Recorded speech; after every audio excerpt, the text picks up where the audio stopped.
ભક્તિ યોગનો વિશિષ્ટ લાભ એ છે કે શ્રવણ તથા કીર્તન દ્વારા ભક્તો ભગવાનની દિવ્ય લીલાનો આનંદ માણે છે. એટલું જ નહીં, પરંતુ તેઓ પોતાના શરીર પ્રત્યે બહુ આસક્ત પણ રહેતા નથી. યોગીજનોનું એમ નથી.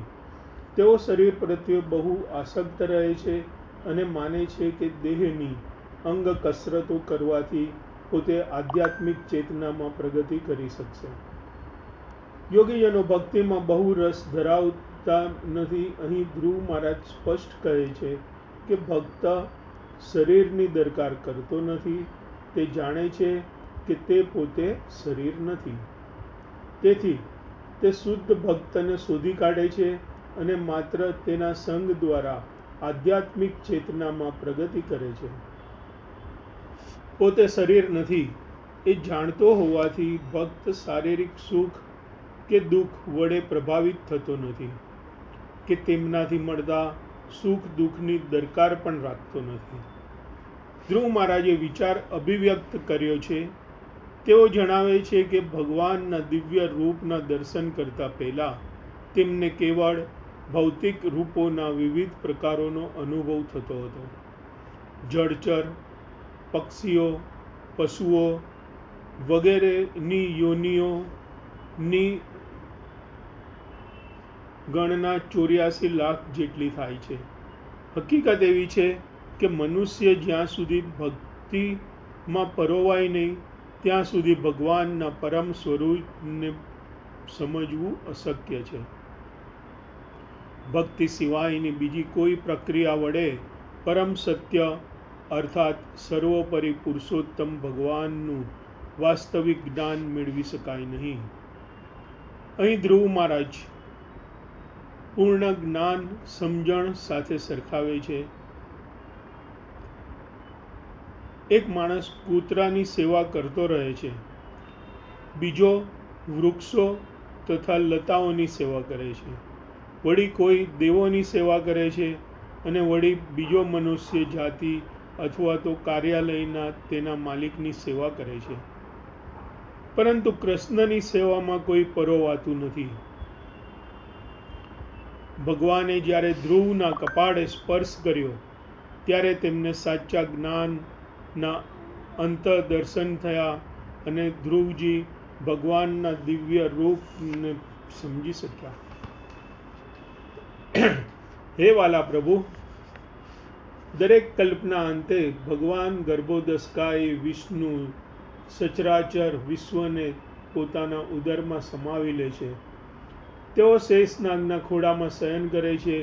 તેમની નાભીમાંથી એક સુવર્ણ કમળ ઉગે છે અને તે કમળમાંથી બ્રહ્માજી ઉત્પન્ન થાય છે. આપ એ જ પરમેશ્વર ભગવાન છો કે હું જાણું છું, માટે હું આપને દંડવત પ્રણામ કરું છું. ભગવાનની થોડી સી કૃપા પણ જો કોઈ મનુષ્ય ધરાવતો હોય તો તે તેનો મહિમા અવશ્ય રૂપે જાણી શકે છે. ધ્રુવ મહારાજ જીવોના અસ્તિત્વ અને પરમેશ્વર ભગવાનના અસ્તિત્વ વચ્ચેનો તફાવત બહુ કાળજીપૂર્વક સ્પષ્ટ કરે છે.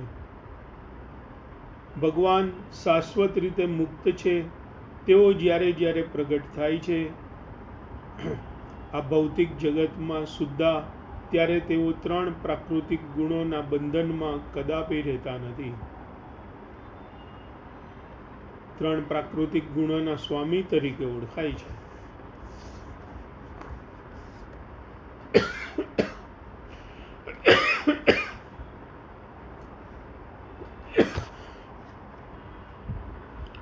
ભગવાન આત્માનો અંશ નથી.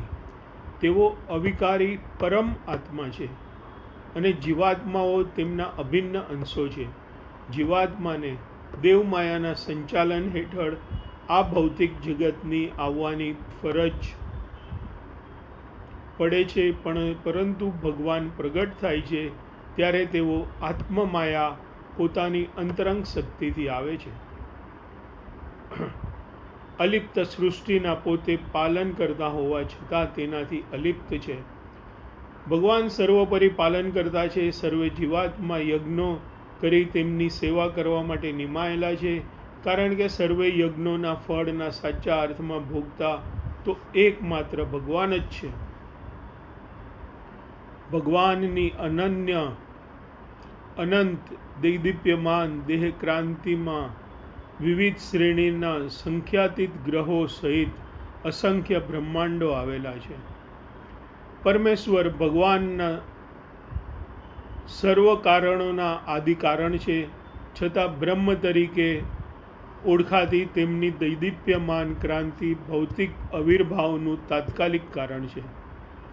ધ્રુવ મહારાજે ભગવાનના નિર્વિશેષ લક્ષણને સાદર પ્રણામ કર્યા. જે મનુષ્ય આ નિર્વિશેષ લક્ષણનો સાક્ષાત્કાર કરે છે તે નિર્વિકાર બ્રહ્માનંદનું સુખ માણી શકે છે, જેને અહીં આધ્યાત્મિક પરમાનંદ તરીકે વર્ણવ્યો છે. દેખીતી રીતે બ્રહ્મ શક્તિ રહિત જણાય છે, છતાં વાસ્તવમાં તે વિજ્ઞાન તથા અવિદ્યાના મથાળા હેઠળ કાર્ય કરતી વિવિધ શક્તિઓ ધરાવે છે. આ વિવિધ શક્તિઓને લીધે વિદ્યા અને અવિદ્યાની સતત અભિવ્યક્તિ થાય છે. ઈશોપનિષદમાં વિદ્યા તથા અવિદ્યાનું સરસ વર્ણન કરવામાં આવ્યું છે.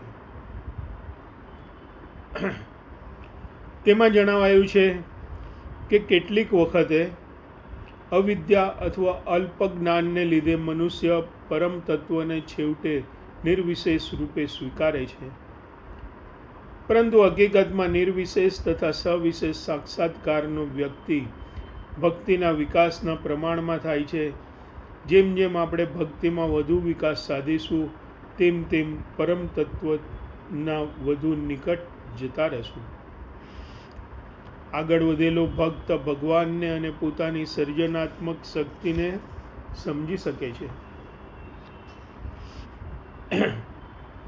ધ્રુવ મહારાજ પોતાની ખામીભરી ભક્તિ વિશે જાણકાર હતા. શુદ્ધ ભક્તિ ભૌતિક રૂપ વિનાની હોય છે. પોતે પિતાનું રાજ્ય પ્રાપ્ત કરવાના હેતુ સાથે ભગવાનની ભક્તિ કરવા આવેલા હતા. એવો મિશ્રિત ભક્ત ક્યારેય ભગવાનના પ્રત્યક્ષ દર્શન કરી શકે નહીં. તેથી ભગવાનની નિષ્કારણ કૃપા માટે ધ્રુવજી બહુ જ ઉપકારવશ બન્યા. ભગવાન એટલા બધા કૃપાળુ છે કે અજ્ઞાનથી તથા ભૌતિક લાભની ઈચ્છાથી ખેંચાઈને ભક્તિ પારાયણ ભગવાન બુદ્ધિ આપે છે, જેથી તે મુશ્કેલી વગર ધીમે ધીમે ભગવાનની પાસે પહોંચી શકે. ભક્તના પક્ષે અનેક ભૂલો થતી હોવા છતાં કૃષ્ણ તેને માર્ગ દાખવશે અને ધીમે ધીમે તેને ભક્તિની સર્વોચ્ચ અવસ્થા ઉન્નત થશે.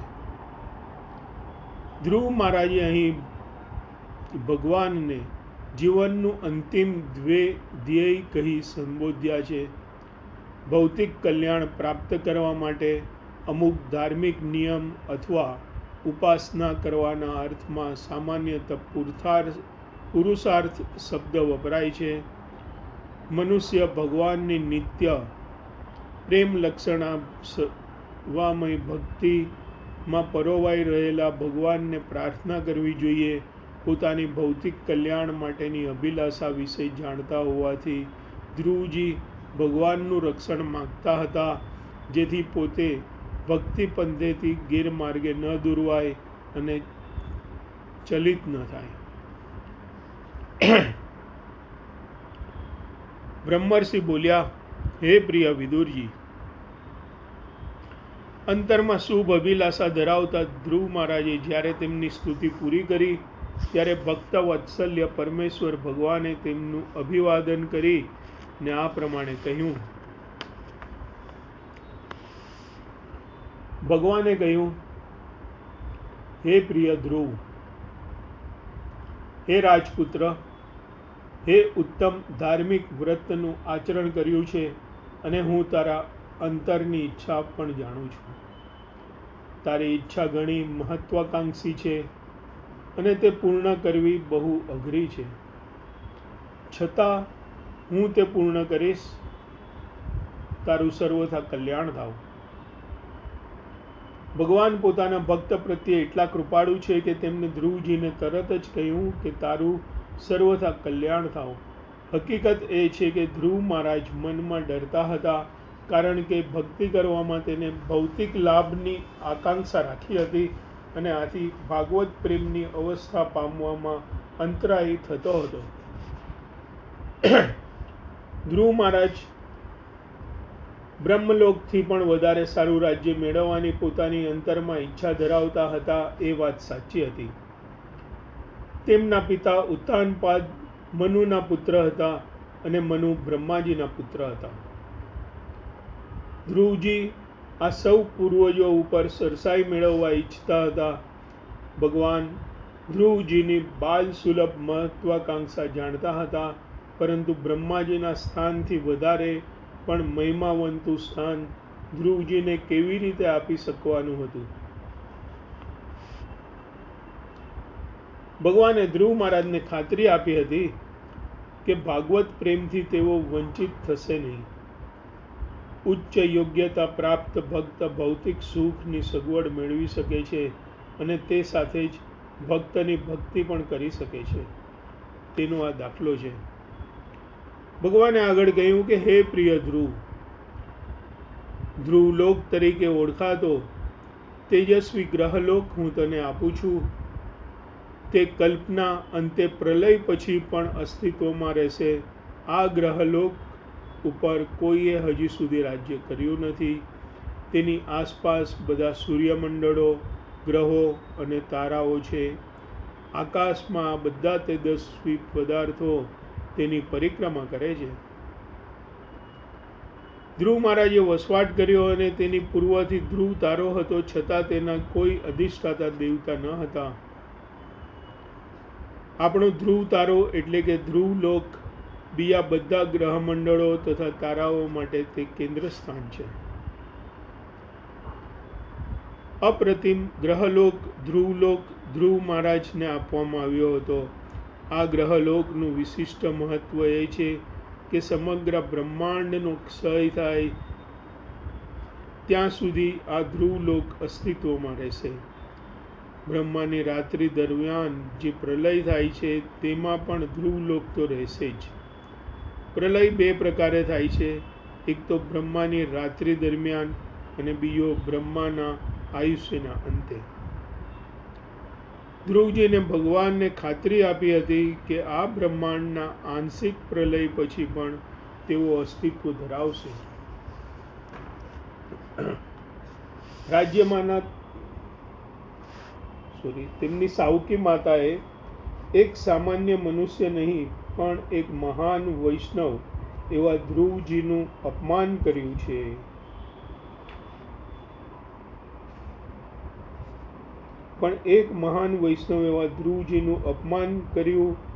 ધ્રુવજી મહારાજનું અપમાન કરવાને કારણે સુરુચિ પોતાના પુત્રના મરણથી પાગલ થઈ જશે અને દાવાનળમાં પ્રવેશ કરશે તથા એ રીતે તેના જીવનનો અંત આવી જશે.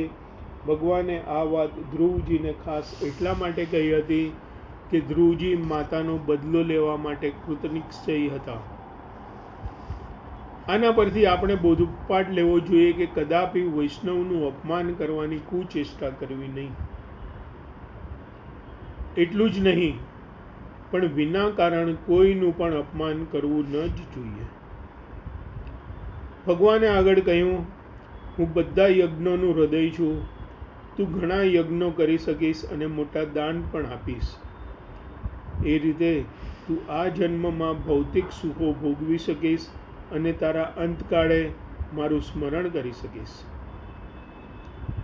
જીવનના અંત સમયે ભગવાનનું સ્મરણ કેવી રીતે કરવું તે અંગેનો ભગવાનનો બોધ આ શ્લોકમાંનો સૌથી અગત્યનો ભાગ છે.